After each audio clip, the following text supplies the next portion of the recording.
Good afternoon, everybody, and welcome to today's event. My name is Doug Rogers. I teach in the anthropology department, and I'm the faculty director of the program in Russian, East European, and Eurasian Studies. Today is a special event, not just because of our guest, who's one of the most well-known, most distinguished, and most fascinating journalists and broadcasters of the past 50 years anywhere in the world, but because, in a much smaller and more modest way, this is the first time that the words program in Russian, East European, and Eurasian Studies are being uttered in public at Yale. Applause is appropriate. Our program dates from July 1st, 2018. And we think that the interest that we're hearing around campus and the full auditoriums like today are good evidence of expanding interest in the study of this part of the world. So thank you for coming. Look at our website, get on our newsletter. We hope to bring you many more events like this. I want to thank the Macmillan Center, the Council on European Studies, for helping us with this event. Also, and especially the Poynter Fellowship in Journalism and the Office of Public Affairs and Communication. Eileen O'Connor is somewhere here. Thank you very much for your partnership in this event and many other events we've had in the past and hope to have in the future. The plan for today is that I will turn things over to Konstantin Muravnik, who I'm also very grateful to for suggesting this program and for doing a lot of the work to make it happen. He'll introduce our guest, who will then speak for a little while, followed by a sort of open question and answer and discussion period. So without further ado, Kostya.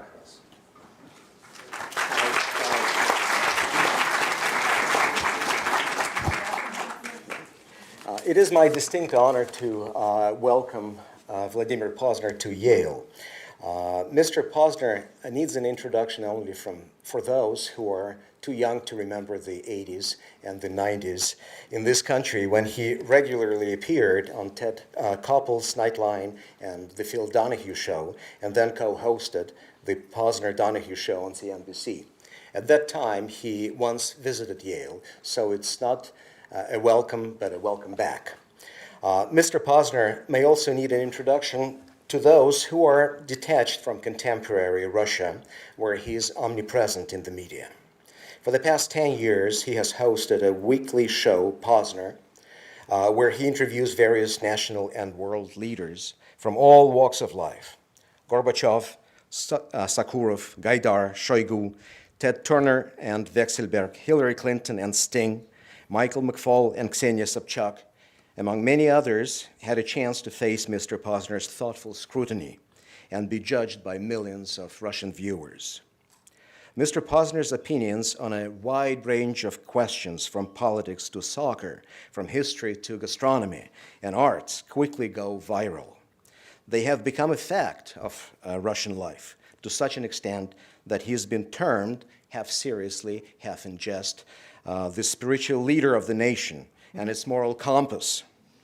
This is despite the fact that Mr. Pozner is Russian just as much as he is an American or French. He was born in France and christened in Notre Dame, grew up in the US, and came to Russia only at the age of 19. Perhaps this cosmopolitan aspect of his biography is what endears him to Russian public, tired, like any other public, of ideological agendas. Perhaps this ability to be simultaneously Russian and American and European attunes Mr. Pozner to the subtleties of different perspectives and brings him one step closer to the much desired and no less appreciated objectivity and truth, especially now when the gaps separating governments and nations are only widening, and one side increasingly refuses to consider the views of the other. In his more than 5 decades in the field of journalism, Mr. Pozner has done his share of partisanship and propaganda. However, this changed in the 80s, when he pioneered a project of so-called space bridges, or telebridges, that connected Russian and American audiences.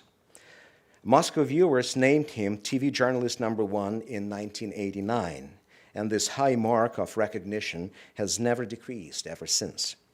In 1989, and from 1994 to 2008, Mr. Pozner headed the Russian Television Academy.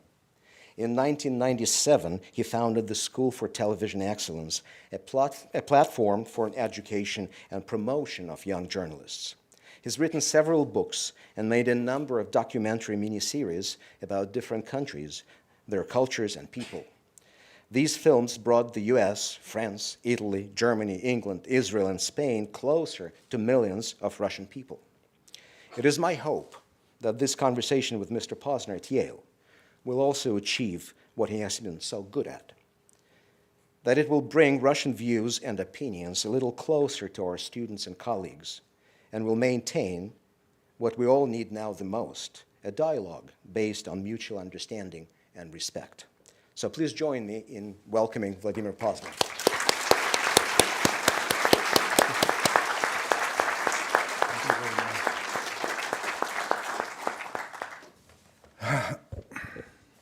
Quite an introduction. I'd like to say a couple of words about who I am and what I am, notwithstanding what we just heard. It's important that you understand that I don't represent anybody or anything, any organization, political, social, whatever. I represent myself. I am an independent journalist, and that's an animal that is disappearing in Russia and not only in Russia. I think for me it's important that I say that, and I hope I'm not going to speak long because I was told that we would have a conversation afterwards, and I think that might be the most interesting part of it because you have questions or views that you might want to share with me, and I can't guess them in advance. But there are certain things I'd like to say before we have that conversation. I'd like to say, first of all, that we are at an extremely dangerous moment today. Never have the relations between Russia and the United States, or the Soviet Union, that's what it was before, been at this level. During the worst times of the Cold War, when I was living in the Soviet Union, and I remember all that very, very well. Russians were anti-White House, anti-Wall Street, but not anti-American in their vast majority. In fact, there was a kind of a warm feeling vis-a-vis Americans. Today, that's different. Today, it's anti-American at the grassroots level, and there's a reason for it. Another thing that is, to me, scary is that neither side seems to be afraid of nuclear weapons. 30 years ago, those of you who are of my age certainly remember an American movie called The Day After, which is about what happens to you and to your country after a nuclear strike. There was fear of these weapons, as there was in the Soviet Union. There was a realization that these weapons can, and if used, will destroy our country. Today, there's a feeling, when you talk to people, it's as if there are no nuclear weapons. It really doesn't seem to play a role in how we act. And the danger of not a deliberate nuclear exchange, but an accidental one, has grown because the level of mistrust between the two countries has grown as well. There have been several times in the past when computers warned of a nuclear attack, but it never got to the real thing because people took the time to really check it out. Now, they didn't have a long time. If an ICBM is launched from Russia, it'll take about 10 minutes for it to hit the US. So you don't have and vice versa, obviously. So you don't have a long time, but you do have some. But my feeling is that if today those same computers malfunctioned and said on either side that an attack has been launched, the response would be immediate. because the feeling is that this is what's going to happen. Not that long ago, we were all very optimistic, weren't we? Gorbachev, Gorby, Russians, we're going to be friends, we're going to be... And in such a really short period of time, how did this happen? Why are we at the point that we are today? And I'm not saying who's to blame, because that's not a productive way of looking at things. But we should try to understand exactly what did happen. The Soviet Union, once Gorbachev took over, didn't really last very long. He came to power in March of 1985, and by December 1991, there was no more Soviet Union. Some people say it collapsed. It didn't collapse. In a place called the Belaruskaya Pushcha, which is a kind of a forest, 3 presidents, the president of Ukraine, the president of Belarus, and the president of Russia proper, Mr. Yeltsin, decided to part company, decided to disband the Soviet Union. Now, each had his own reasons, definitely. But if we look at Mr. Yeltsin, his reason was very clear.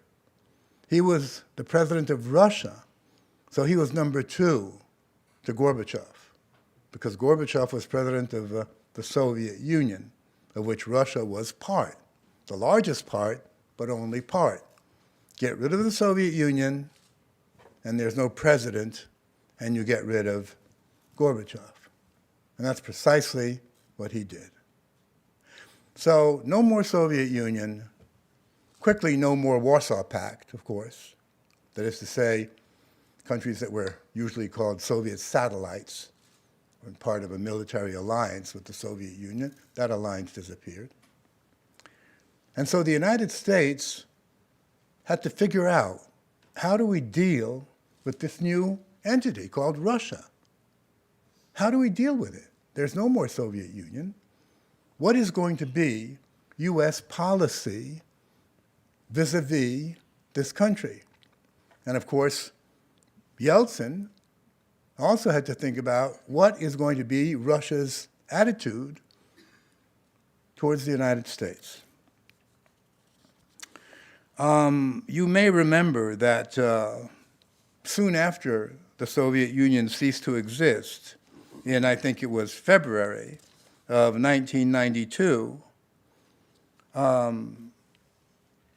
Yeltsin came to the United States, and he addressed a joint session of Congress. And he said, the people of Russia are offering their hand to the people of the United States in friendship to build a better world, a world without war, a world without peace. And this was exactly what the vast majority of Russians wanted. And I would even say that today, the vast majority of Russians would like to have, if not a friendship with the United States, at least a partnership. There's no doubt to my mind that that's the case. So that was what Yeltsin wanted. And what kind of response did he get? What kind of response did Russia get? Well, the United States could have picked 2 ways of treating Russia. One was to say, let's treat Russia like we did our enemies after World War II. Germany, Italy, and some of the countries that were occupied, such as France, or were not occupied, such as UK, but were really badly hurt.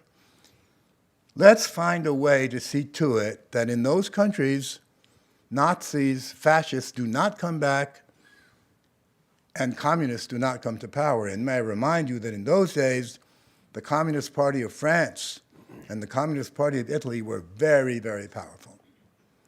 And that plan turned out, was called later the Marshall Plan, which was basically a financial idea to spend a lot of money, but in a very precise way, to develop certain things and not to allow others to develop. Now, that could be the policy to adopt vis-a-vis Russia. See to it that democracy begins to develop in that country. And let me say, just for the record, Russia never, in its entire 1,000 years, never had democracy. Completely absent. So it wasn't like something that once upon a time Russians had and then they lost, but they knew what it was. They didn't know what it was. So let's spend money on getting democracy moving in Russia and seeing to it that the communists do not get back. And that could have been one approach. The other approach was to say, for 40 years, you held a nuclear bomb over our heads. You lost the Cold War, and you're going to pay for it. You're going to be punished for what you did. And there were people who supported one view and people who supported the other in this country. Early in 1992, a document was produced in the United States by a gentleman called Paul Wolfowitz. You may know who he was. He was Undersecretary of Defense of the United States, responsible for policy. The document he produced came to be called the Wolfowitz Doctrine. Not officially, but that's the way it was addressed. It later was incorporated in something that is officially called the Bush Doctrine. That document was leaked to the New York Times, and so it became public. And what it basically said, and you can look it up, it's available, just go to Wolfowitz Doctrine and you'll find it. What it basically said was this: the United States should never again allow any other country to challenge it.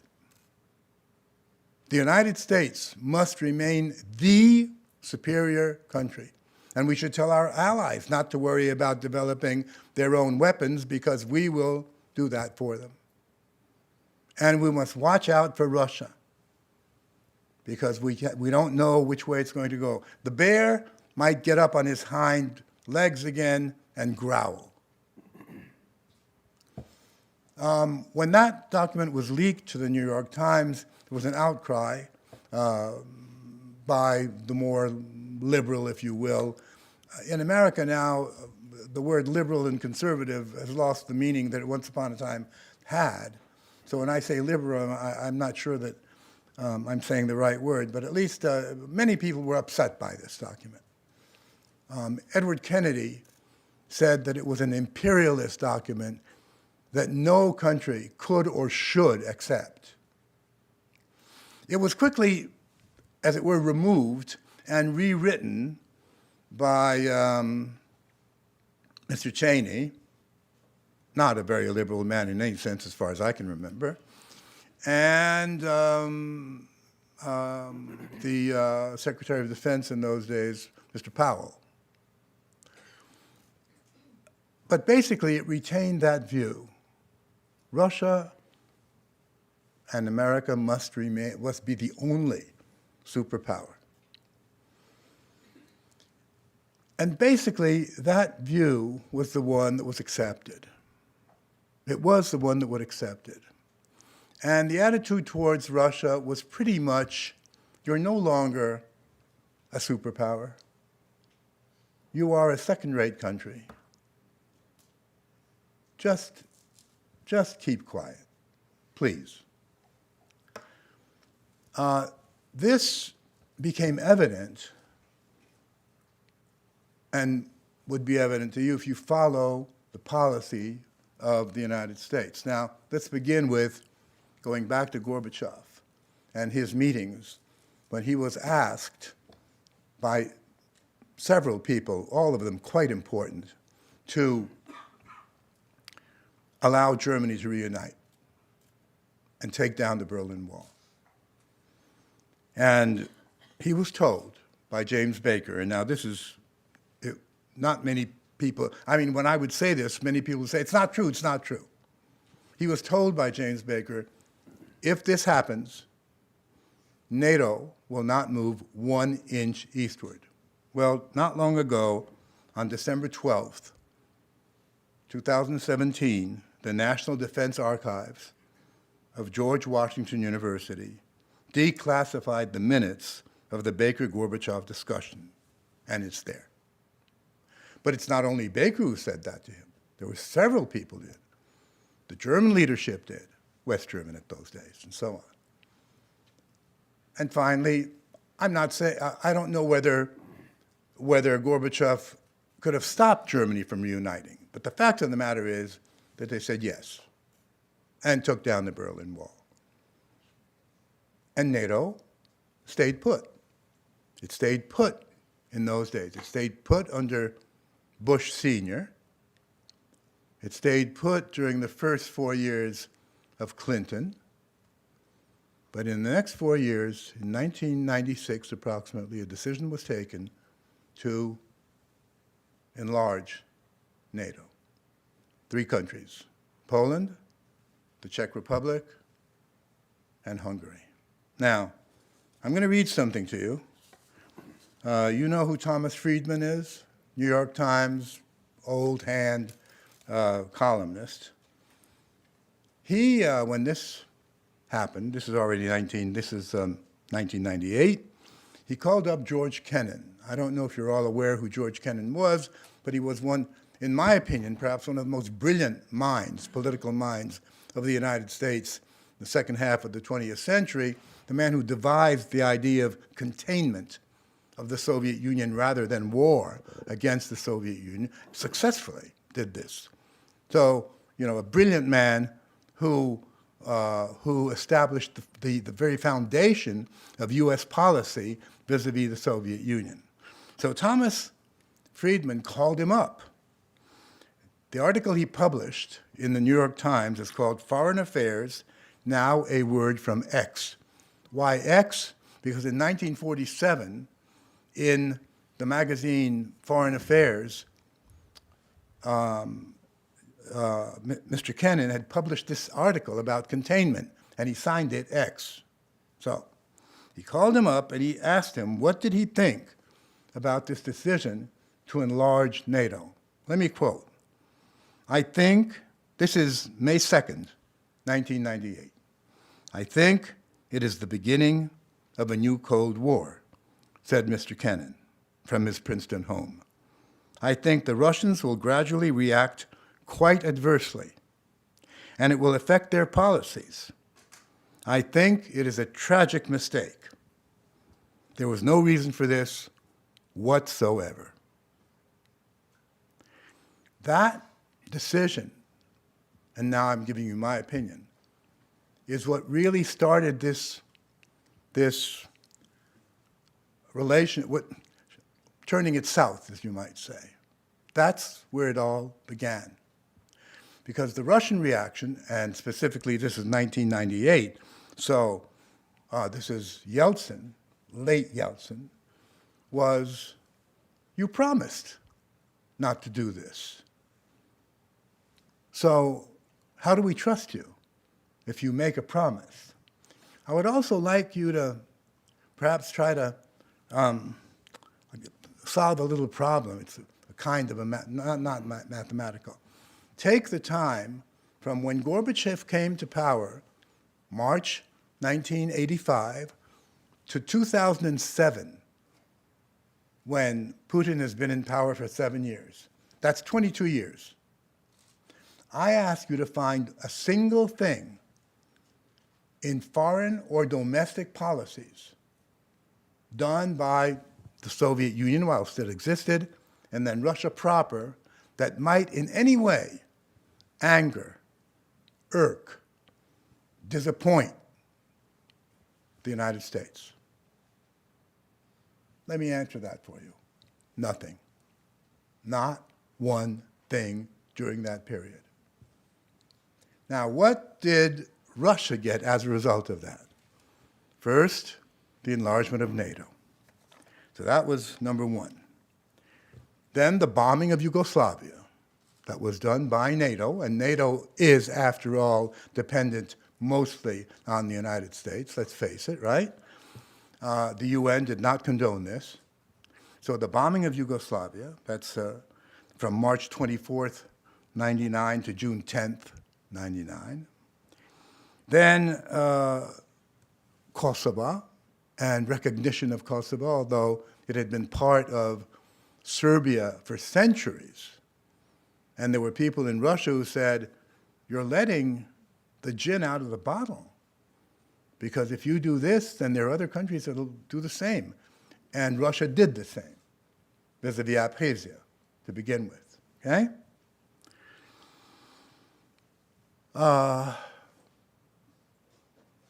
Yeltsin was very angry. He made a speech. He said, and of course this is very Yeltsin-like, he said, we're not Haiti.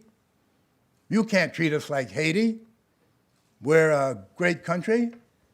We have a great past, and Russia will come back. Russia will come back. He was really, really angered. Didn't say the politically correct thing, but he spoke his mind.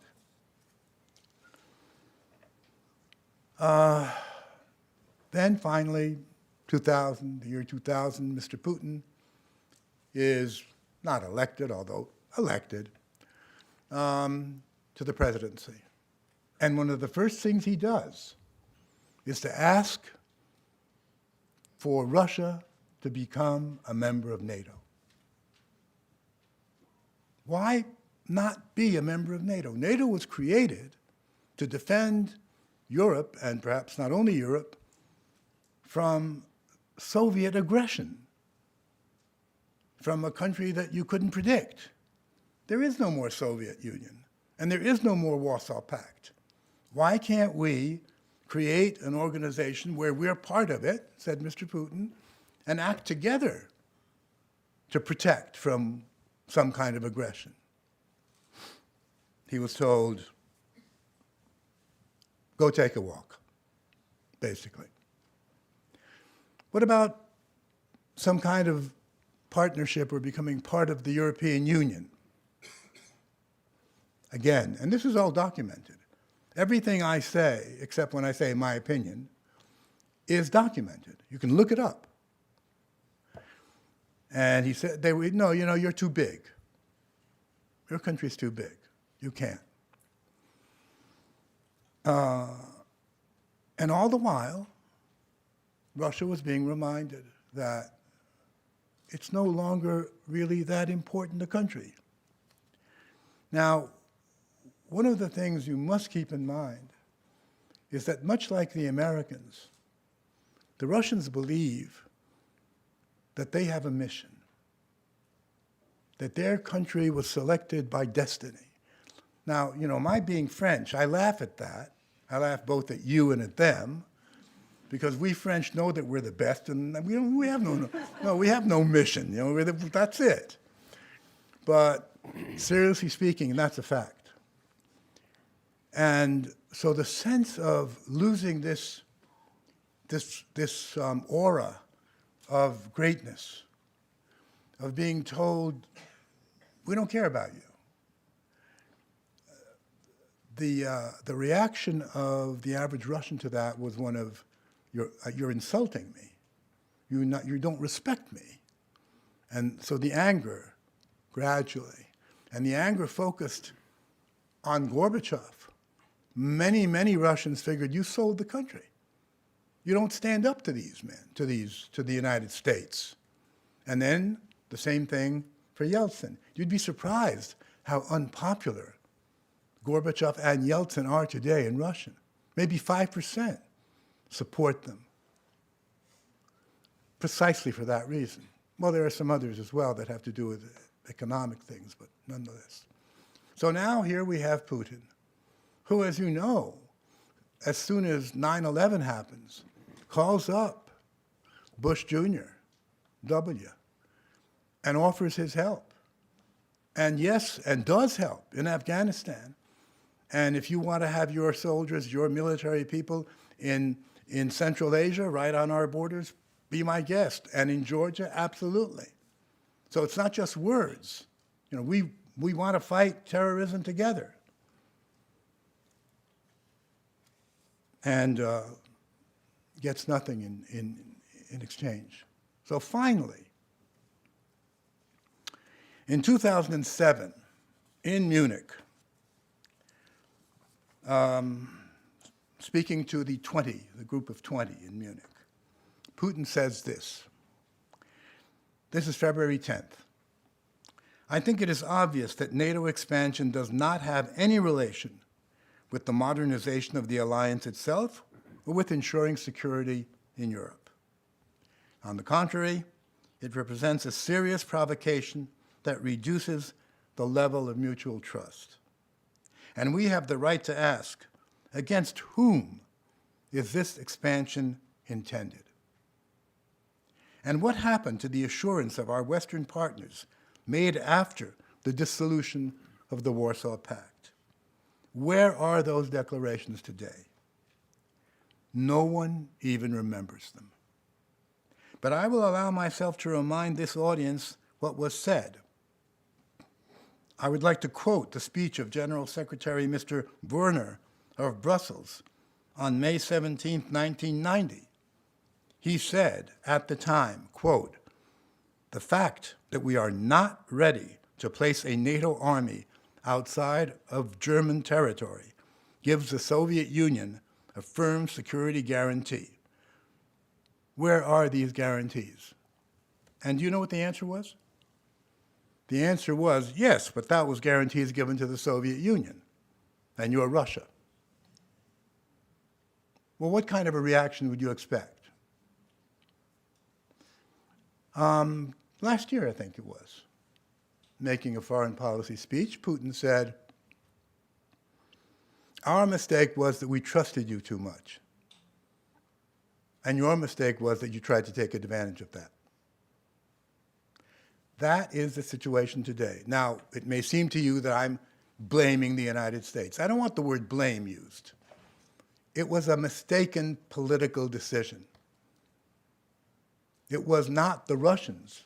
It was this decision that finally led to this change in Putin's attitude towards the West, and in particular towards the United States, which is why I say how US policy created Putin the way he is today. And the really, if you will, dangerous thing is that Russian leadership, or I should be more precise and say Vladimir Putin, does not trust the West, does not trust the United States, which makes it very difficult to move away from where we are today. So that's something I want to underline. So we are now in a new arms race, which is terrible. We are in a new Cold War, which threatens all of us. The danger of an accidental nuclear exchange has grown. We no longer seem to fear that. There used to be demonstrations. You know, get rid of nuclear weapons. That's not happening anymore. The possibility of a terrorist organization somehow getting a nuclear weapon has grown. And to make it look like someone used it on each side, not the terrorists. So that, I believe, is something we should all understand. And finally, as someone who works in media, I would like to say that Russian media,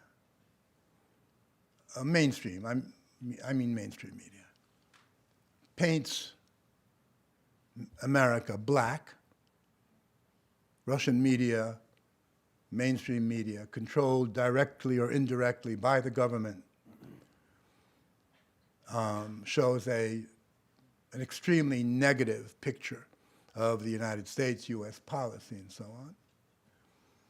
And much to my surprise, mainstream American media does exactly the same thing vis-a-vis Russia, which to me is amazing, because this is supposed to be a free media, as differing from the Russian one. As someone who works in Russian media, I can say it's hard to call it a free media. There are some opposition newspapers and radio, but that's not mainstream. They address a very small number of people. So there we are. I think people who call themselves journalists, in my book, they're not journalists. But those people have played and are playing a destructive role in creating the fear, the dislike, the distrust that the people in both countries have vis-a-vis each other.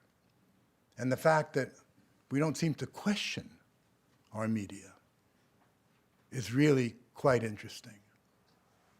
But there it is, nonetheless. We just take it. So I'd like to wind up with a quote from a gentleman, no, I hesitate to use the word gentleman, from a man whose name was Hermann Goering. You all know who he was? There may be some people who are too young to know. Well, he was Hitler's right-hand man, and he commanded the Luftwaffe, the German Air Force. And he was, of course, at Nuremberg. He was judged, sentenced to death, to hang. But he managed to get some poison, probably from the Soviets, of course, since they poison people, as we know, so as not to be hanged. But he was interviewed by an American journalist shortly before he committed suicide. And here's what he said. And I think this is something that we should all remember. Naturally, the common people don't want war, neither in Russia, nor in England, nor for that matter in Germany. That is understood. But after all, it is the leaders of the country who determine the policy, and it is always a simple matter to drag the people along, whether it is a democracy, or a fascist dictatorship, or a parliament, or a communist dictatorship. Voice or no voice, the people can always be brought to the bidding of the leaders. That is easy. All you have to do is tell them they are being attacked and denounce the peacemakers for a lack of patriotism and exposing the country to danger.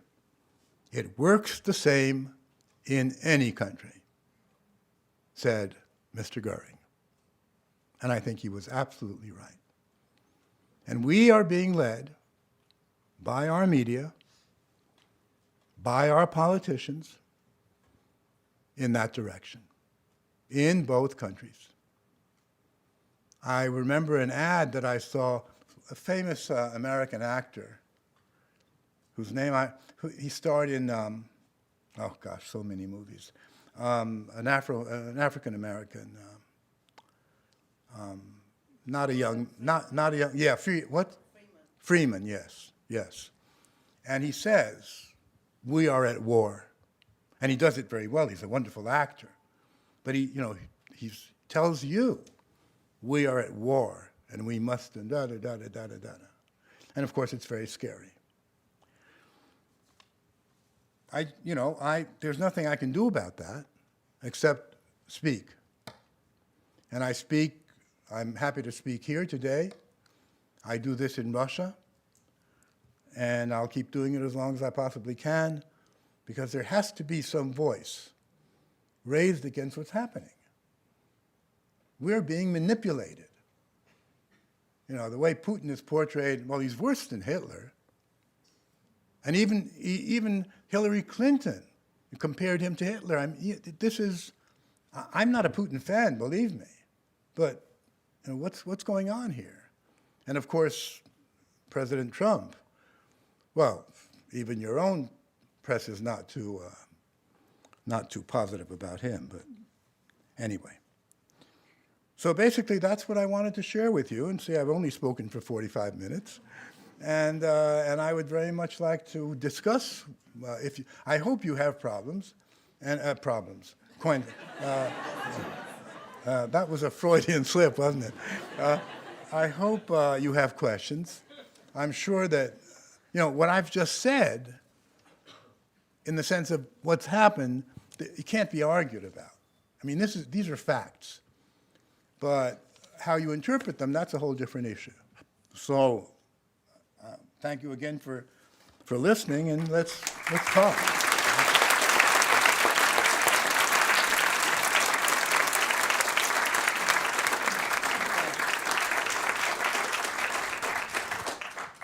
So I am acutely aware of which one of us has more experience in this kind of a forum. So I think I will skip the part where I ask the first question and open it up for questions and comments with the following suggestions and guidelines. We have 2 microphones. Please wait for a microphone. You may think that you have a loud voice, but the people behind you will not agree. So please wait for the microphone. Please be aware of the fact that we have some limited time for conversation, and a lot of us, so please keep your questions reasonably brief, and we'll try to keep things moving, and we'll move back and forth from side to side. So I'm going to start on this side. Go ahead, sir. I'm very interested in your take on Russian interference. The U.S. intelligence overwhelmingly concluded that Russia is involved in U.S. elections, and I don't think I'm over assuming in saying that the Russians are in favor of the Republicans. So I'm very interested in your take on that. Well, I think that's a question a lot of people have. I'm happy to answer it as well as I can. I wouldn't say that the Russians support the Republicans. I mean, the Russians don't really know who the Republicans are. It's not part of their daily interest, or the Democrats for that matter. But is this microphone working? Yes. Yeah, okay. But it is a fact that Republican presidents over the years have been the ones that have achieved breakthroughs with the Soviet Union. Nixon did when Jews were allowed to emigrate. This was 1972. Bush did. Reagan did. While the Democratic ones, such as Carter and Clinton, have not been so successful. But that's it. Russians did support, including the Russian leadership, I'm certain, did support Trump. Now look, they had a choice. Hillary Clinton or Donald Trump.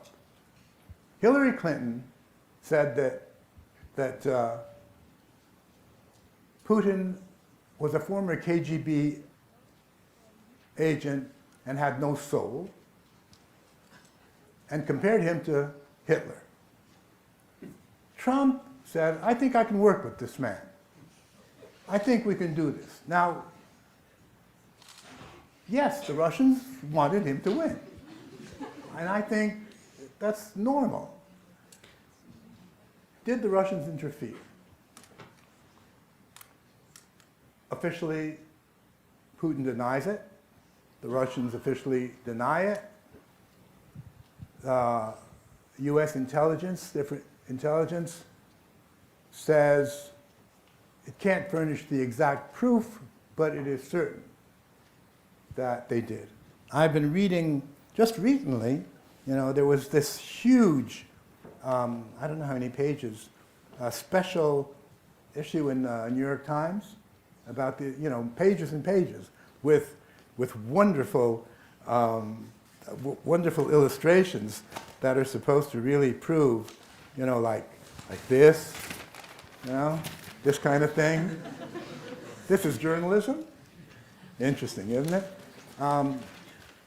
And when you read the article very carefully, and you ask yourself, it's not an article, it's 1, 2, 3, 4, with graphics, 5, 6 pages of the New York Times.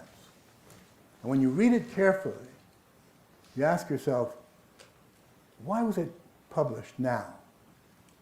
There's got to be a reason for this, right? I mean, this happened a while ago. What is the idea? And what you find at the very tail end is that over the past few years in this country, the popularity of Mr. Putin has increased by 11%. And the number of people who believe that the Russians interfered has gone down by 5. Now, that's a good reason to publish something like this. And this is a very detailed, interesting story that doesn't furnish any proof, but it's very well done, as the New York Times does this. This is just one. So I said this came out September 20th. The next one comes out in Time magazine, which is October 1st, not yet there. Big story on the same thing. But this is, again, the interference of the Russians. And then we have another story in the New York Times, September 26th. So I'm saying to myself, wow, this is like a kind of a salvo. Cannons are going. And I have to ask myself, is there a reason for this? And I would ask you, why now? Does this have to do with the midterm elections? I think it probably does. Now, did the Russians interfere? I think they probably did. I think they probably did. Was that effective? I doubt it. I very much doubt it. They didn't spend a whole lot of money, about $100,000, which is really nothing when you talk about the elections. But they did, some interesting stuff, if you will. I believe that to actually think that Trump won the election because of Russian interference, you have to be very naive for that. I mean, a farmer in Idaho was influenced by Russian propaganda. I mean, I worked in Soviet propaganda for many years. And I'm not of the highest, how should I say this? It's not that great, that propaganda, It's not something I'm proud of what I did. Perhaps what I do today is because of what I did back then, mea culpa. But really, was Putin the man who said, let's do this? I don't know. I can't say yes or no to that. I'm a journalist. Give me proof. Give me proof. And I'll say yes or no, depending on that. But I think, yeah, there was probably an attempt to do it. And so what? Does America ever interfere in elections? Anywhere? Never? Why is it okay for you and not okay for them? That's a question. Well, I got an answer to that from one former CIA high-ranking gentleman. He said, well, you see, yes, we do interfere, but we interfere for good, and you interfere for bad. So I thought, well, that's it. So that's how I would answer your question. I would say yes. I would not exaggerate the result of that, the impact of it, and I would say that it's being used as a political ploy in this country now for a variety of reasons.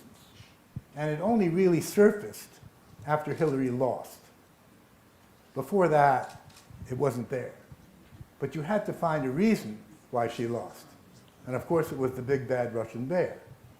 And that's par for the course, isn't it? Let's have the next question. What is your opinion of the past Trump-Putin meeting? And do you think it was for show, or do you think it's actually a reason trying to better our relations? Even if it was for show, it was good. It was good for, how should I put this, for public feeling. At last, these two men, one of whom is the president of the most powerful country in the world, and the other is the president of a country that has 10,000 nuclear warheads and may not be that powerful, but is very dangerous. These two men have gotten together, and that in itself is positive. Nothing was really achieved. But I would say that one of the important things is it seems to me that the two men kind of like each other. And that's very important. Gorbachev and Reagan were completely different human beings. Completely. But they like each other. And they achieved some really incredible breakthroughs when you think about it. So I think it was a good thing. I think it was a first step.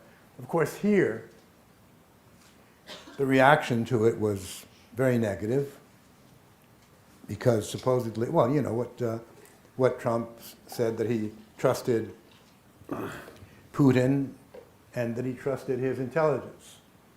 So it was how can you trust both? They're saying opposite things. And there was a lot of talk about the fact that he lost to Putin. What did he lose? He gave Putin the opportunity to be on the same stage with him. That's true. That's true. Did that increase Putin's stature? I don't think so. I don't think so at all. And I hope that there's a next meeting. I hope there is.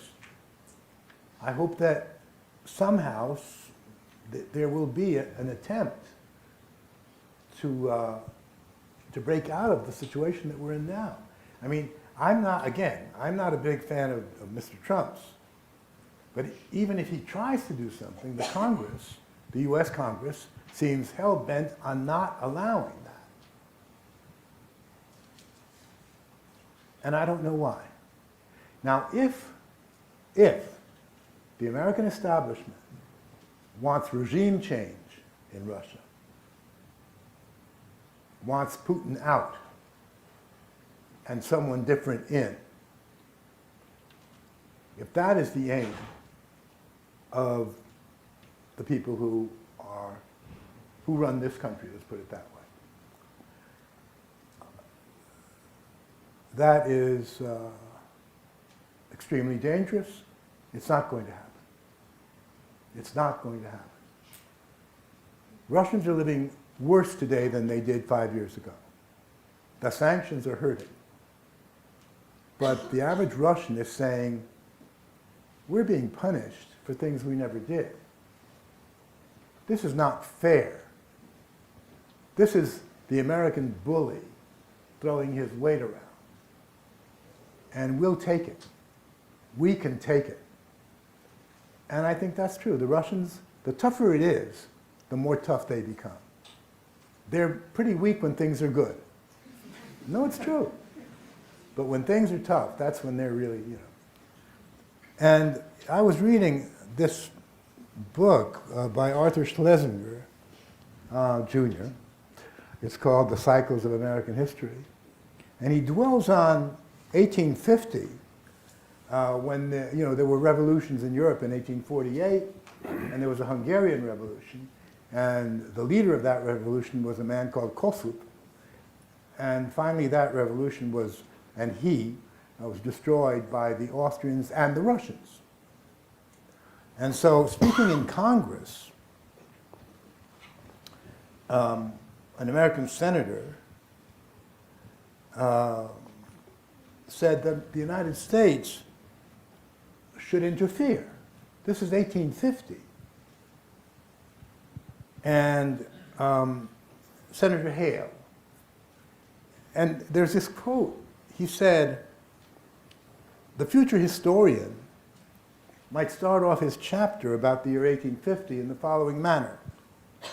At the commencement of this year, the American Senate, the highest legislative body of the world, the wisest, greatest, and most magnanimous people that ever lived or ever will live, forgetting and neglecting the trifling local affairs which concern their own limits, constituted themselves into a high court and proceeded to try the nations of the earth for atrocious acts of despotism.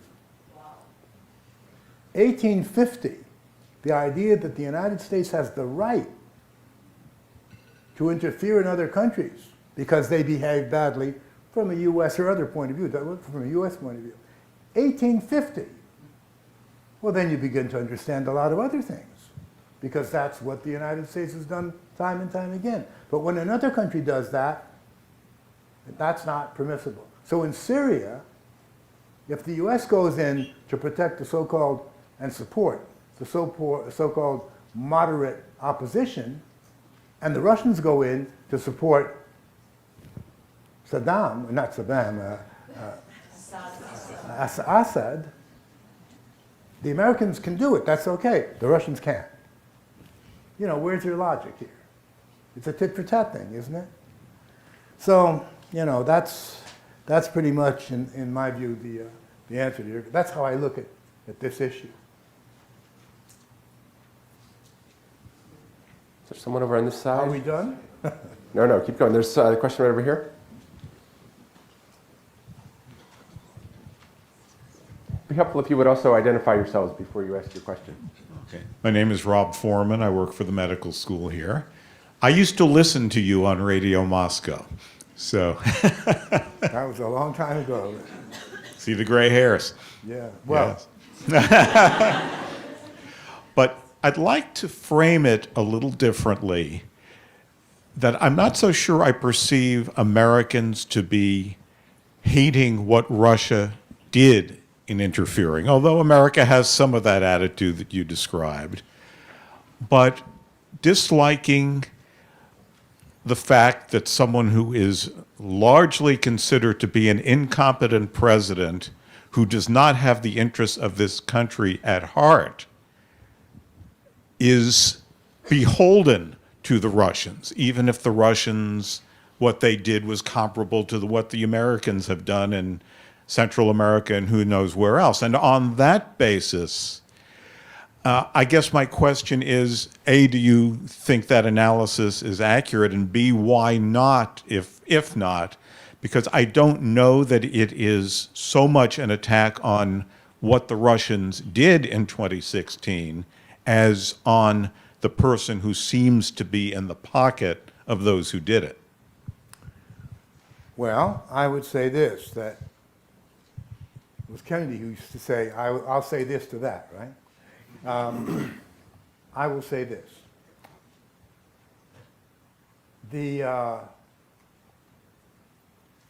What I said initially, when I compared what Trump was saying during the presidential campaign and what Hillary was saying, it's obvious to anyone that the Russians would support Trump.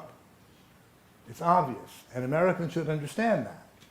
Not because of what Trump stands for, not because he's whatever he is, not because he wants the Supreme Court to be more conservative. Russians don't care about that. They don't even, it's not part of what they think. But they think about the relationship between Russia and the United States. And judging from what he said back then, the relationship could improve. And that's basically it, on the one hand. On the other hand, you recall as well as I do how many American senators, how many political figures said that the Russians were trying to destroy American democracy. What does that mean? How so? That the aim of the Russians was to somehow destroy American democracy. There's none of that. So I can understand what you're saying, but it really is not at all. It doesn't correspond to what Mr. Putin or the majority of people in Russia really cared about or care about today. Today, there's much less support for Donald Trump in Russia than there was. People are asking themselves, who the hell is this man? He comes here and he says one thing and he goes away and says something completely different. You know, today he says yes, tomorrow he says no to the same thing. So there are lots of questions. And there's kind of a, how should I put this? They don't take him too seriously anymore, except that he has enormous power. My name is Alexander. I'm an undergraduate. You touched on in the beginning of your talk about how there's intense American hatred in Russia, and just now you say that most Russians would want to improve relations. Why do you think? How does that help Putin to have very bad relations with America, or a bad image of Americans in Russian minds? And also, do you think that this hatred is reciprocal? Is there a distrust of or a dislike of Russians in America? I think the word hatred is a bit strong, and I didn't use it. I said that the attitude of Russians today towards American is more negative than it was back during the Cold War, the worst times. And I think it's mutual. And I think that that's the result of what the politicians have said, what they've done, and what the media is doing in both countries.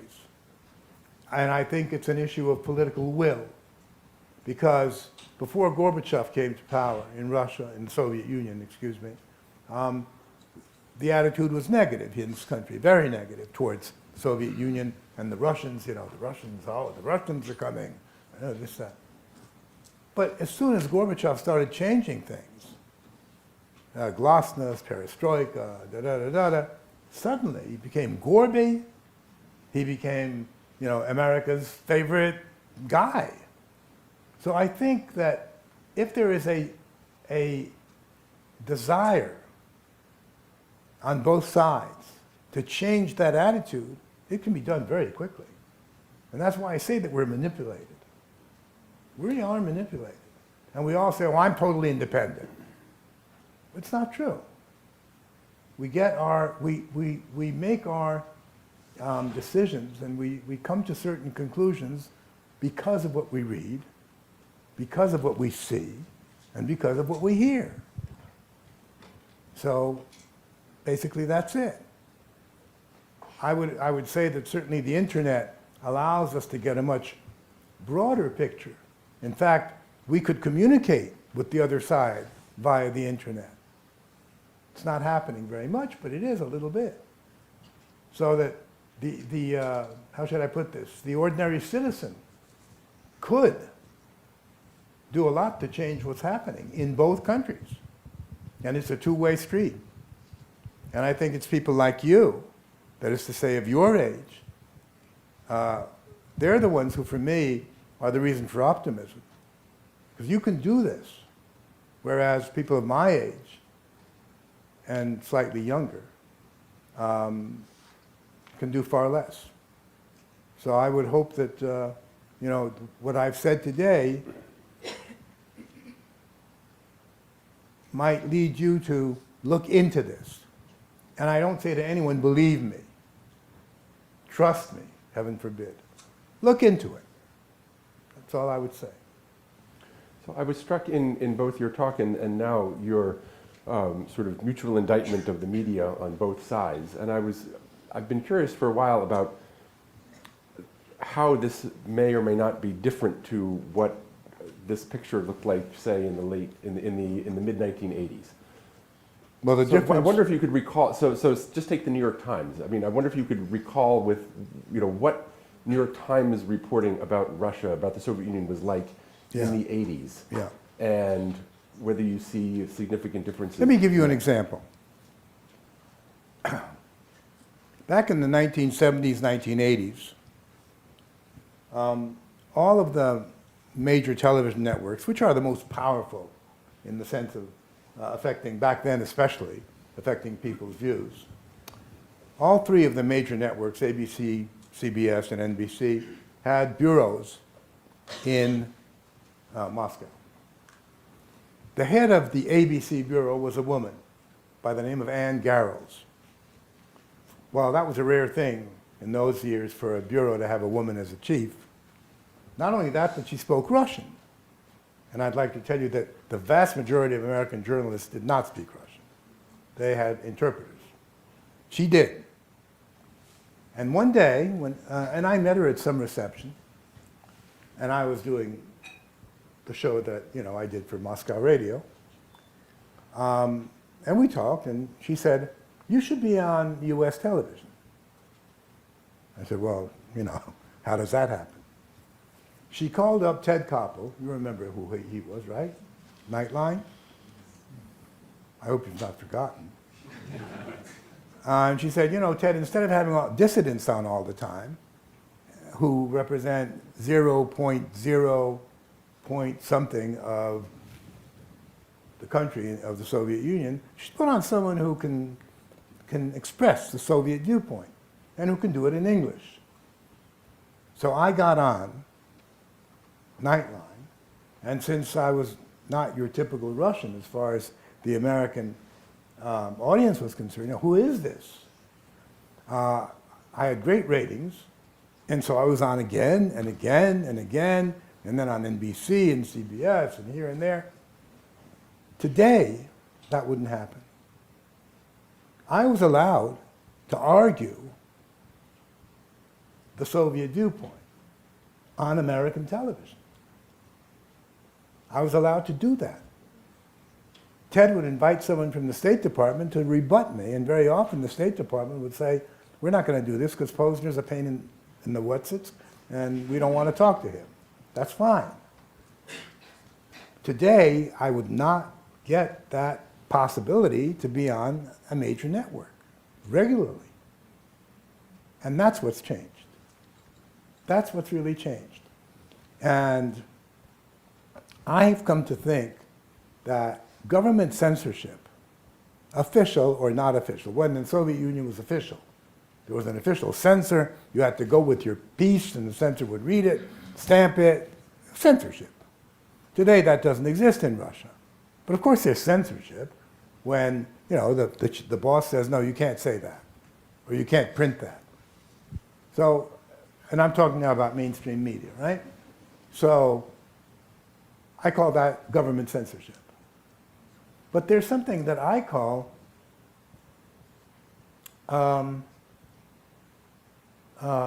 company censorship. And it's just as effective. And what's happened with American media, much to my regret, is that what used to be independent, CNN belonged to Ted Turner, and he ran it. CBS was created by William Paley, and he ran it. But gradually, many of these very important sources were bought by larger companies. CNN, he sold it to NBC, NBC was bought by AOL, ABC by Disney, and so these very important media organizations became part of huge conglomerates, and information was then made very different. The attitude towards what media is supposed to do changed dramatically. I asked a group of people, I paid for it actually, to try to find in the New York Times, over the past 3 years, 2015, 16, 17, any positive article about Russia. One positive article. Didn't find any. Not one. Now I say to myself, if that isn't censorship, then what is it? I mean, there have to be people who come to Russia and say, gee, they have good ice cream, or they have great theater, and they do. And people are standing in line for theater tickets. And that's a nice thing, right? Give a more or less accurate, no. It's all negative. And that's the New York Times, let alone everything else. To me, it's terribly disappointing because I worked here for CNBC for quite a few years until a man by the name of Roger Ailes, I don't know if you recall who that was, he killed our program because we were too liberal. Just didn't resume the contract, and that was that. So I know what freedom of the press is on both sides of the fence, as it were. It's a different issue. So that's what I'm saying, that in a strange way, corporate censorship is just as effective and sometimes far more sophisticated than government censorship. I think we're over on this side of the room, and people in the middle are also welcome to ask questions. Somewhere, I see a hand way in the back. Well, actually, you could lob the microphone.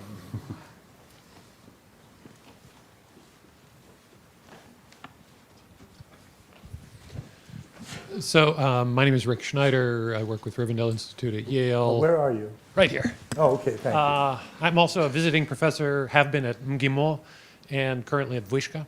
Yeah. So my question is, from your discussions, experience with leaders in Russia, Do you sense any room for compromise on Ukraine? I mean, after all, maybe the big sticking point right now in our relations is all of the sanctions, most of the sanctions, other than Magnitsky, of course, but Yeah. most of the sanctions are about Ukraine, and Donbass is a big problem. So Yes.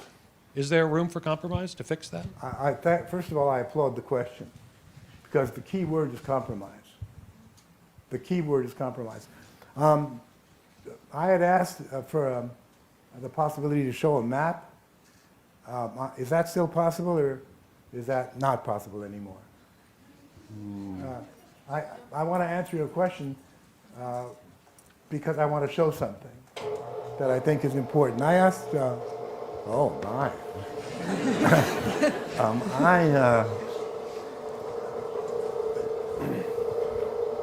I asked that a map of Russia with Ukraine be put up on the screen, and hopefully. It will take a couple of seconds. Okay, I'm in no hurry.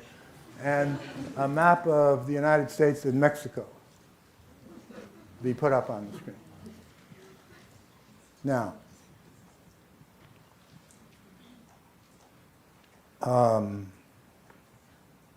let me go back to the Cuban Missile Crisis, 1962. Two totally independent leaders, Nikita Khrushchev and Fidel Castro, decide that it would be a good idea for Russia to deploy missiles on Cuban soil. Did they have the right to make that decision? Absolutely. Two independent countries. And Fidel Castro was not a satellite. That for sure. So, is that, oh, okay. So they make that agreement. And the Soviets begin bringing in the missiles, well, the parts to assemble them. And the United States discovers this.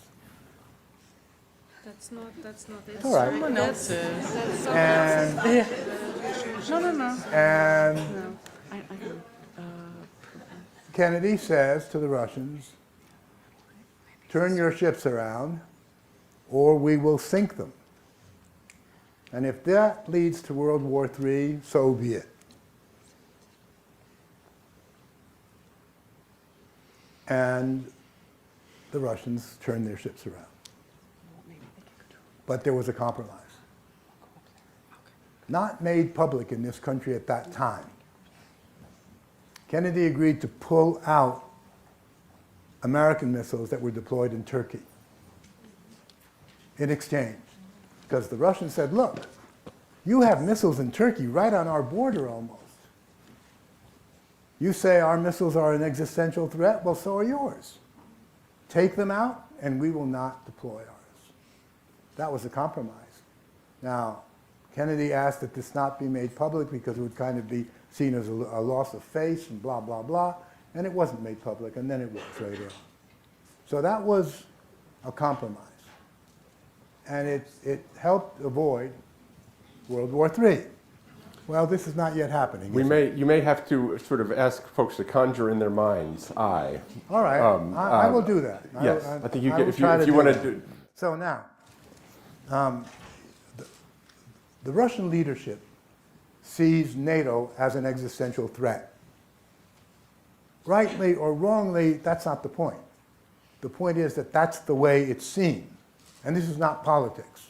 You know, why would you bring NATO closer and closer to our borders, they say. In Latvia, it's on the border. In Estonia, it's on the border. Now, Ukraine is moving westward. It's a complicated issue. The United States has played a certain role in this. That's not the point. It's moving westward. If it ultimately goes into the Western fold, or whatever you want to call it, then it's logical to surmise that Ukraine will join the European Union and will become a NATO member. Now, Ukraine has a border with Russia.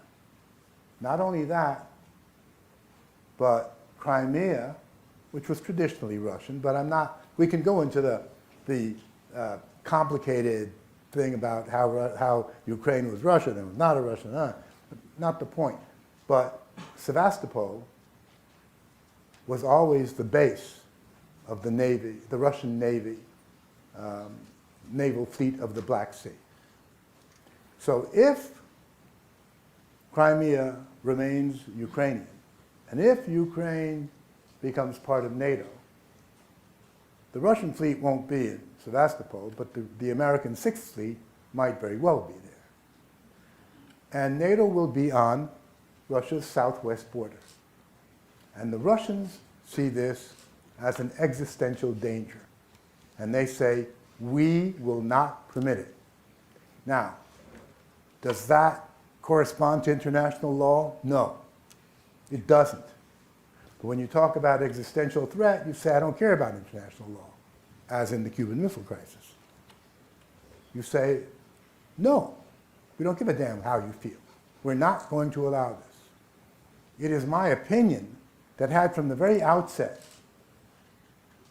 been some kind of internationally negotiated agreement that Ukraine would not become a member of NATO for at least the next 50 years, there would be no Ukrainian problem.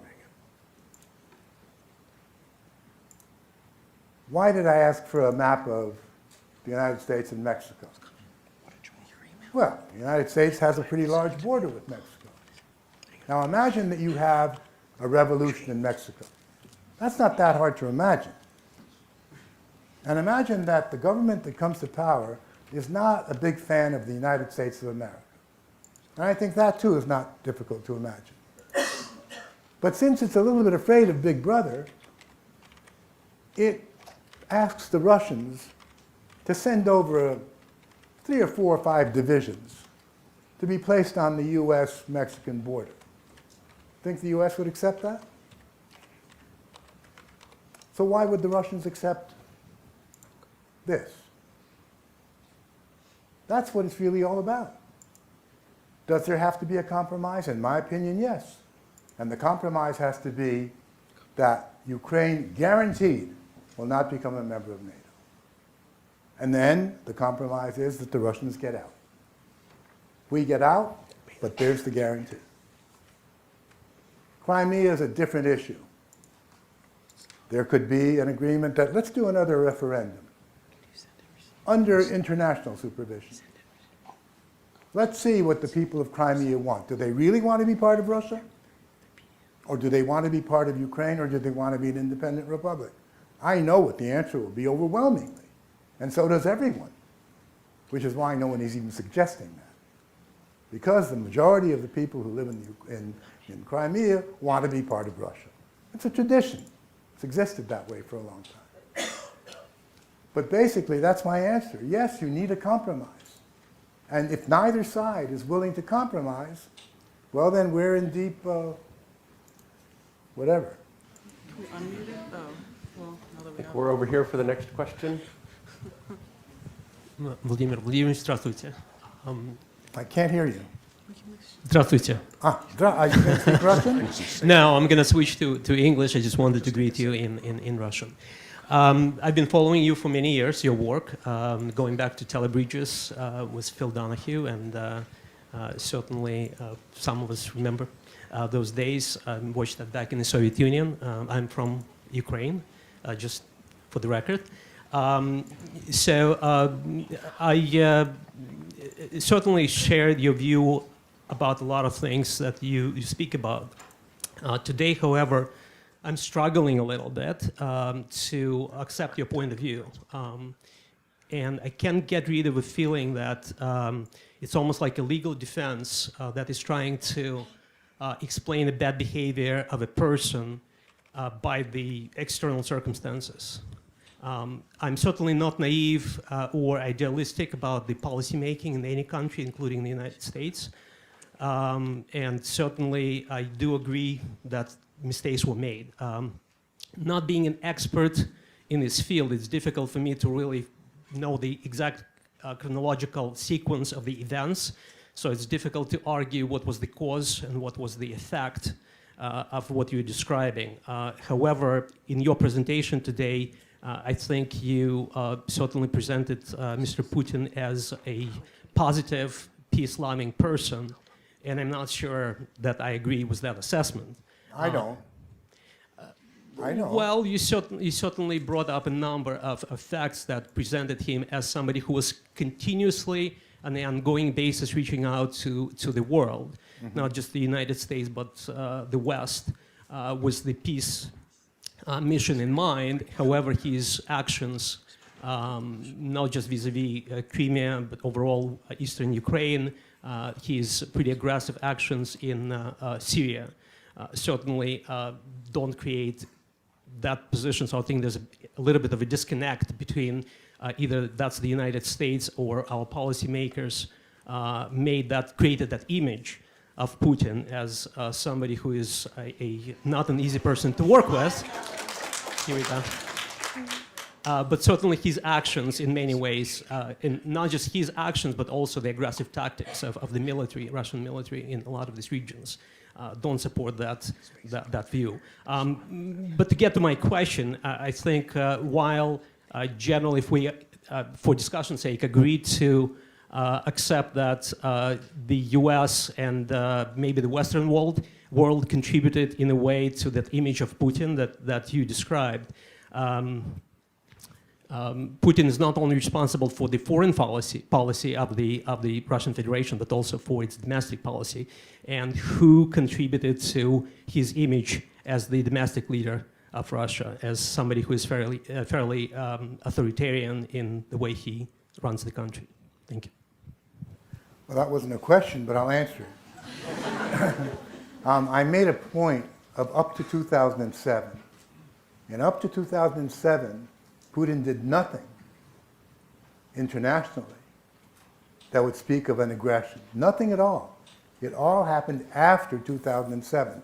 It happened in 2008 with Georgia, with the war. Officially, it wasn't Putin, it was Medvedev, but so no big difference. And then all the other things that you're talking about. But up until 2007, until that Munich speech, when he said enough is enough, you have to respect us, you have to take into consideration our interests. The world is not unipolar, it is multipolar, and you will have to keep that in mind. Incidentally, that's why he's so popular in Russia. Not because he contributed to people's living much better, although they did, but he was lucky because the price of oil was high, and so that certainly helped. But because people saw him as someone who stood up to the American bully and told him off. And that's where his popularity comes from. Russia is back. We're up from our knees, as people would say. And they have to take us into consideration. And we don't give a damn if you like us or you don't like us. But, Putin is our man. He is the true patriot. And that's where his strength lies. Now, if you talk about his domestic policies, I would absolutely agree with you that A, he's authoritarian, B, he has pretty much stymied the development of democracy in Russia. I do not agree with basically almost all of his policies in Russia. Not all, but almost all. I'm much more supportive of his international views than of his domestic views. So I have no argument with you. I did not present, I don't think I did, present him as a lover of peace. I was simply making the point that up until a certain moment, you could not really blame him for anything. And that, well, I say find it. Just point me, say, well, in 2006 or in 2005, Russia did this and this. I would say, okay, fine. I don't know what are we talking about here? And of course, Ukraine, with its proximity to Russia and having been seen always as close to Russia because of the language, because of the religion. In a way, the Russians the Rus being where Russia was born in Ukraine. So the fact that Ukraine would leave, very painful to Russians, as it would be in other countries. But that certainly does not, how should I put this? That certainly does not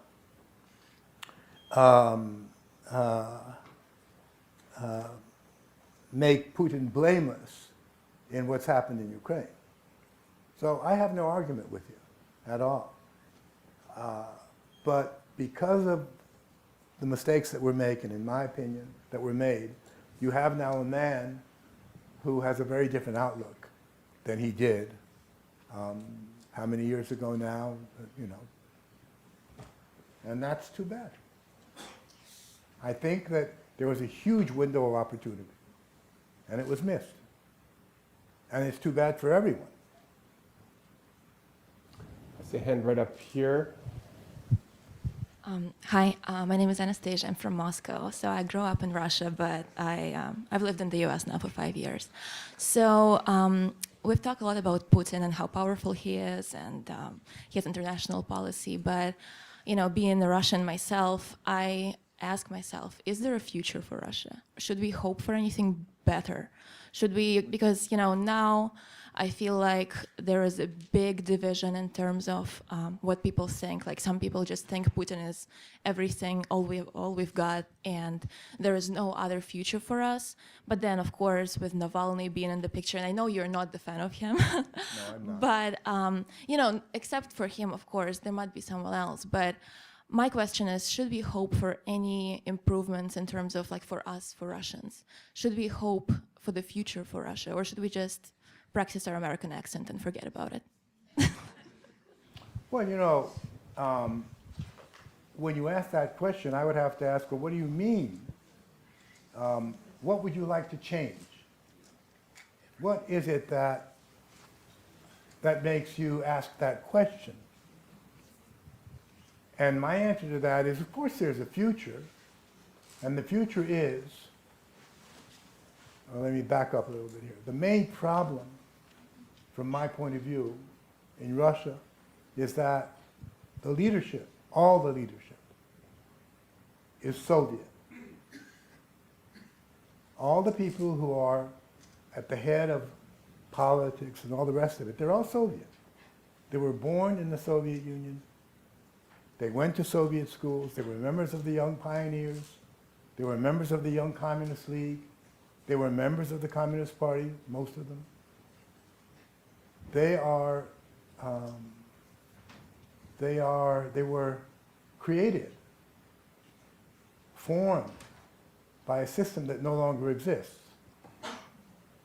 They're trying to run a system that they really don't know anything about. And they're not very good at it. But whatever they do is based on the mentality that they have. And that mentality is a Soviet mentality. And there's not much you can do about that. That's the way they were brought up. And you can't say, well, where are the others? Because there are no others. And what I say is, in my opinion, the hope is that people who were not born in the Soviet Union, who were born afterwards, that is to say the next generation and the generation after that, that's when you will see real change. And you have to have patience. Now, I have no doubt that Russia's a great country. And during the worst times, like the Tsar Nicholas I, during those years, Russia's greatest literature developed. So, it's not just, you can't just look at it from that side. I certainly have hope. I won't see it. Not at my age. It's going to take another 20, 30 years. But in all countries, for democracy to develop, it took over 200. And I guess there were people back then saying, gee, do we have a future? Because there are all kinds of things. You had slavery in the United States less than 200 years ago. And come on. You have to look at it realistically. So my answer to you is yes, I absolutely do believe it, but it's going to take time. And you cannot do anything about that. Except that if you're young you can look forward to a change that is inevitable, because those people will disappear, and it'll be your ball game. As a Yankee fan, I know what I'm saying. Vladimir Vladimirovich, I'm here. Over down here. Oh, okay. I'm a father of Yale undergrad. My name is Oleg. We met 16 years ago in Kazakhstan. We spent a couple of days in the media business. Remember that? But the question that I have, we had very interesting discussions 16 years ago about what made my family move to America from Odessa, and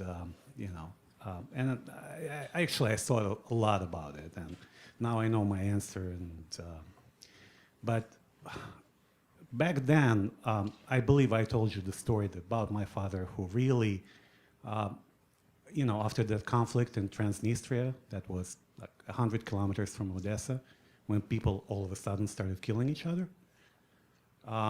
Geopolitics, yeah, we all understand that. Tit for tat, we understand that. United States and Mexico, Russia and Ukraine, southern border, NATO fleet in Sevastopol, we all understand that. But with people going and killing each other right now in Donetsk, people who lived on the same street, it's not even Karabakh, it's not like even Armenians and Azerbaijanis. We had some ethnic conflicts, right? They had some, religious differences. But whatever is going on in Donbass right now, when neighbors are killing neighbors over nothing, I mean, do you really think that that whole issue of Ukrainian language is like really pressing there? That, or these stories that were made up about, Western Ukrainians, Banderas, Nazis, who's gonna move in, who's gonna, how do we stop that? How do we stop people from killing each other in situations like that?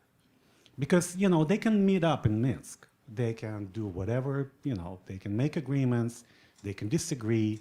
You know better than me about, money interest and kleptocracy that is so omnipresent in Russia and Ukraine and everywhere.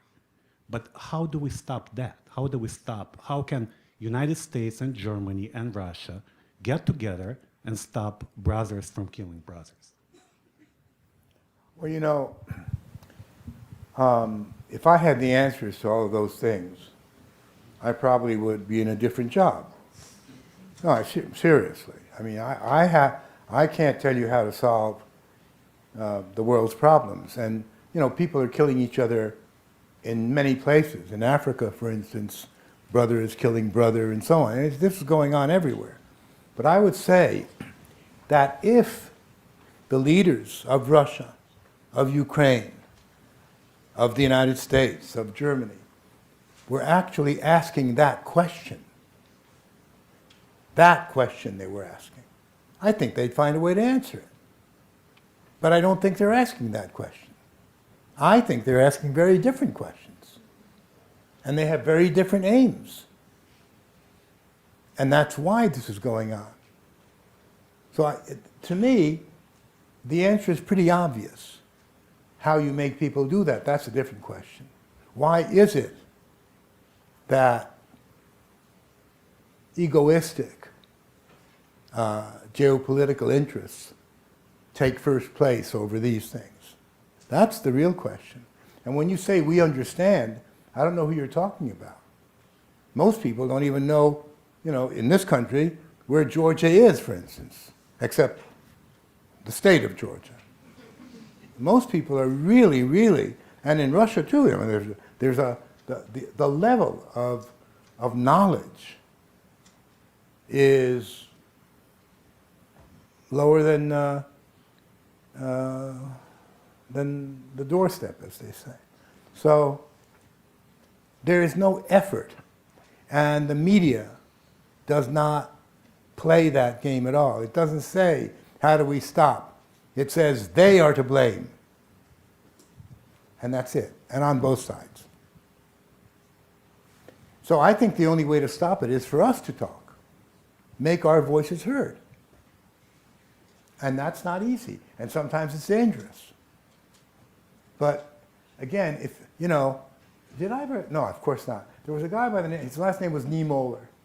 He's a German who fought during World War I. He was the youngest Japanese U-boat commander, or the U-boat as they were called, submarines. And when Germany lost the war, he was totally crushed by it. And he became a priest, Protestant priest, in Hamburg, and very anti-war. And as he went up the ladder, as it were, Hitler did too. And Hitler became the head of Germany, and he became the head of the Protestant church in Hamburg at the same time. And he spoke out against war, and finally he was arrested, and he was sent to a concentration camp. But he survived. And when he came back, he wrote a book. And in that book, there's a passage that I know by heart, because I think it's one of the most important and powerful things I've ever heard. He wrote, "When they came for the Jews, I didn't say anything because I'm not Jewish. And when they came for the communists, I didn't say anything because I'm not a communist. And when they came for the trade union members, I didn't say anything because I'm not a member of the trade union. And when they came for the Catholics, I didn't say anything because I'm not a Catholic. And when they came for me, there was no one to speak." And I very much feel that way. If we don't speak out, however we can, and not irresponsibly, and not to say, oh, look who, you know, look at me, but rather with this understanding that it's our human duty to do this. Well then, and you know, we keep saying, well, they should do it. That's certainly very Russian. They should do it. And if they don't, then what? So that's my view. And it's an idealistic view perhaps, but that's the way I look at it. Okay. Hi, I'm here. So my name On is the left. here. Coincidentally, I'm also Anastasia from Moscow. Lots of us here. I'm a PhD student at Yale. So you started your talk by outlining two strategies the U.S. could have taken towards the Soviet Union.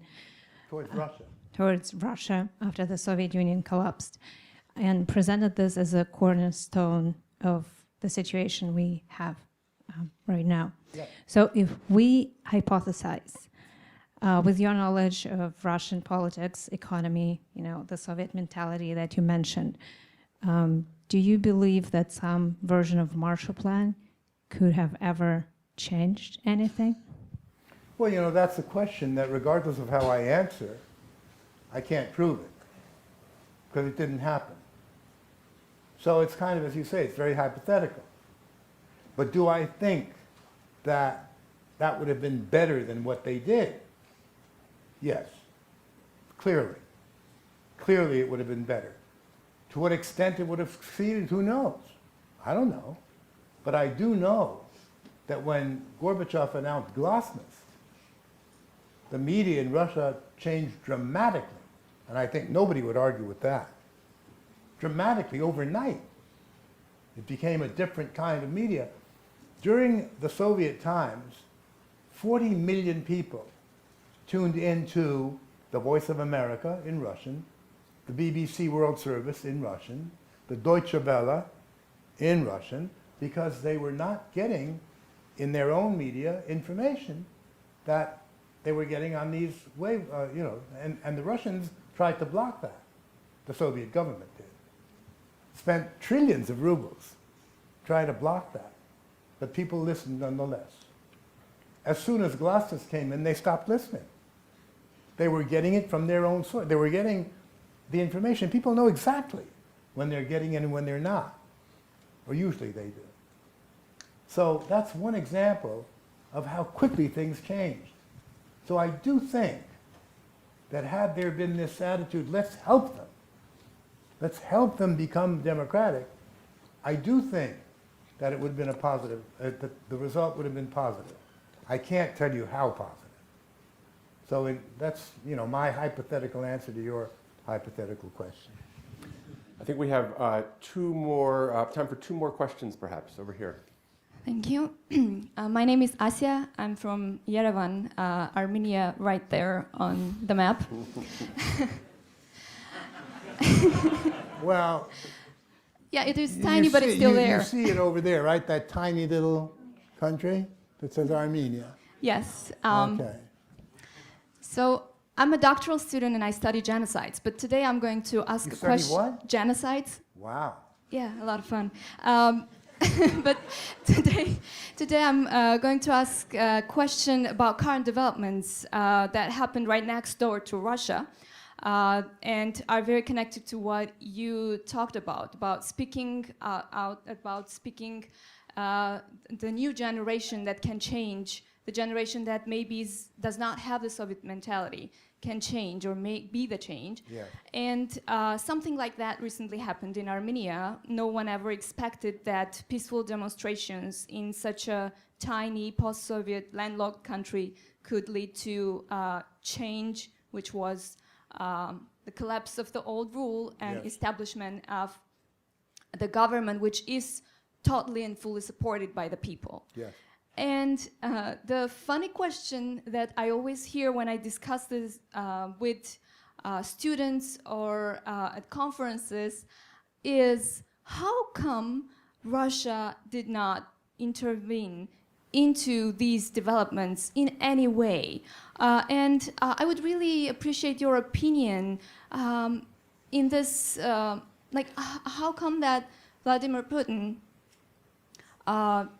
did not really respond in any visual way to these developments, and how was this even, or was it observed, seen in Russia? Because it was next door, it was a big change, and some people were even speculating how this could serve as an example for other countries to topple their governments, etc. So, thank you. Well, one reason might be that perhaps Putin isn't quite the man you'll think he is. You know, that's a possibility. I'm not insisting on it. Another reason might be that the new leader of Armenia never expressed any anti-Russian sentiment. On the contrary, said we are in an independent country, but look where we are. Yeah, and we've always had very close ties with Russia, and we want to have close ties. Economic ties. There was absolutely no sense of enmity. On the contrary. And it was the people, there was no doubt at this time that it was the people who spoke out. You know, Armenia is really a very small country. What's the population now? Less than 3 million. 3 million, and there was 1 million people that came out. Can you imagine? 30% of the entire population comes out in the streets? You can't ignore that. And that's another reason. But the very question, why didn't Putin interfere, reflects the way people think about it. Because that's the way he's been depicted. So, you know, that's my answer. Incidentally, well, no, I'm not going to go into that. One more question, you say? I think one more. Yeah, we'll try to wrap up by 6. So Okay. We're back on this side. I see a hand right next to you, below you. Hi, I'm a master's student in European and Russian Studies. I guess my question is about the poisoning in the UK earlier this year. Finally. Sorry. Finally. Is there a way for us to respond to that strongly that doesn't escalate the kind of confrontational paradigm? Yeah. You know, when this took place in Salisbury, I was shocked. And I tried to figure out for myself some kind of logic. Now, you know, why? Who would do this and why? Now, you know, let's forget about the child. And she's like, you know, she didn't do anything. Skripal. He was a military agent, right? He worked for the former GRU, not for the KGB. Putin worked for the KGB. He worked for the GRU, which is military intelligence, and they can't stand the KGB, and the KGB can't stand military intelligence. That's normal competition. So, and he betrayed his country, let's face it, right? He went over to the other side and began to work for British intelligence. And he was caught, and he was tried, and he was sentenced to 13 years. Now, I don't know if you're familiar with what happens to spies who turn against their own country and are then caught. Well, in wartime, they're shot. But in peacetime, well, it's usually something like 30 years, 25. 13 is a weird sentence. Not only does he get this rather short sentence, considering, but he's exchanged for Russian spies who were caught. Now, if he was exchanged, that means that he really didn't know anything at that point. He was no danger to the Russian side. So, you know, let him go and we'll get ours back. Now, Putin doesn't like traitors. Who does? If Putin had wanted to kill him, he was in prison. It was easy to do it. And you could say that he had a heart attack or that he committed suicide or whatever. There was no problem killing him when he was in jail in Russia. But they let him go. They exchanged him. They could have exchanged someone else. They exchanged him. What sense would it make to poison this man under those circumstances? I mean, logically. Putin is anything but stupid. It's not stupid. It's very risky. The risk of somehow this being found out is always there. Why do it? This is not a dangerous person. He can't do anything. He can talk about what he knows, but it's over. So I try to find, I'm not saying he didn't do it. I'm saying I'm trying to find some kind of logic. Logic, not emotions, logic as to why Putin would be involved in something like that. All right, it's not Putin. It's one of those lower, one of the GRU people who think that Putin would like it if they did it. But would Putin like it if it was discovered? No, of course not. They'd get their head chopped off. So why would they risk it? They're not going to get decorations for doing it, because if Putin had ordered it, then yes. So why would they do it?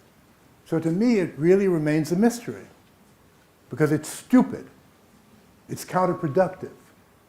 It doesn't do anything positive at all. So am I denying anything? I'm not denying. I'm saying give me proof. Please. Just show me. Yes, there it is. Now, this interview, did you see it? The interview of Rita, what's her name? Simanyan with those two people? Did you see it? It was one of the most unprofessional pieces of work that I've ever seen. It was just, I thought, what, who, why? And it happened, the day before that, Putin had said, these two men should go to the media, and so they come the next day, they're there, It's laughable, except that it's not really. So I would say to you, that whole story is disgusting. I find it hard to believe that Putin's initiated it. I really do. But somebody did. There's no doubt about it. Now, I've heard a really nice story. That Mr. Skripal in Britain, every time he'd meet with his handlers, as they call them, he would be paid a certain amount, not a lot, 5,000 pounds or 7,000 pounds. or if he felt he had something really interesting to say, 10,000 pounds. But again, he was of no real interest. So I'm thinking, and now this is John le Carré, right? I'm thinking British intelligence gets together and says, we don't need this guy anymore. And he's costing us money with him. And he's not giving. Now, why don't we, and make it look like it's Putin. Well, that's brilliant, chap. You should do this, you know. So British intelligence poisons the guy, and the whole thing works this way. It's not impossible. I kind of laughed at myself when I came up with that one, and I'd like to talk to Mr. le Carré and see how he thinks. Incidentally, if you've not read his last two books, The Pigeon Tunnel, which is a story of his life as a spy, and the other one I forgot, Legacy of a Spy. He writes with total disgust about that profession that he was in for so long. I mean, really. So, you know, there it is. My answer to you is I just don't know. It's such a weird thing. It really is. I see no reason for it. It's just invading another country I can explain, right? But this I don't know. It makes no sense. One day we'll know the real thing. Oh, incidentally, Salisbury, I don't know if you've ever been there. I was there. I shot a documentary about England, and so you know why I went there? Not because the steeple is, I don't know how many feet high or something. I had no idea. It's a beautiful, beautiful church, actually. But it's because they have there one of the 3 original copies of the Magna Carta. And that's the beginning of real democracy in the West, well, if you don't count the ancient Greeks. And I really wanted to see it. And they brought it out, and I can't tell you what, you know, when you look at that, and you say, what was it, 1215? And they were already saying you can't put a man in prison without proving that he's committed a crime. And you have all the kings and queens and all of that. It's amazing. That's why I went there. These guys didn't even know it was there, right? They went to see the steeple. I mean, come on. All right. Unbelievable. Let me thank everyone for listening to me.